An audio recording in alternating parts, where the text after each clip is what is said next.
ang daming sumawsaw na kongresista. Bawat sawsaw nila, may pera yan nakapalit through budget. Okay? May pera yan, mga palangga, na galing sa kaban ng bayan. Ganito kakawawa ang Pilipino. Kaya hindi ako titigil. Kahit ano pang paggamit ni Lisa Ahas Araneta Matos sa mga taong nakikinabang din sa pera ng bayan, through contracts, through mga illegal activities, na ginagawa nila at pinapaboran sila ng pinakademonyong babaeng lahat na si Buwaka ng Inang Lisa. Yung hayop na yan, ang pinakademonyo sa lahat.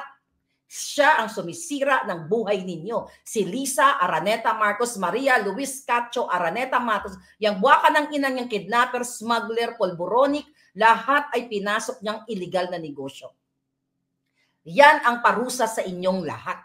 Kung hindi kayo magsasalita, ulit-ulitin natin, ay walang mangyayari sa inyo. Lalo kayong gigipitin. Kung si Attorney Glencio nga, kung si Pastor Quiboloy nga na may power, okay? May mga abogado, ginigipit. How much more kayo kung pababayaan nyo ang Buwaka ng Inang gobyerno ni Marcos Jr. na ang nagpapatakbo ay si Lisa Ahas Araneta Marcos.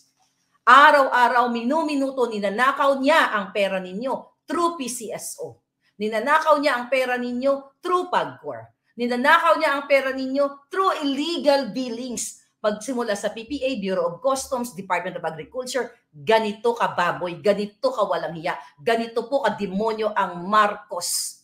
Okay? Marcos Araneta administration.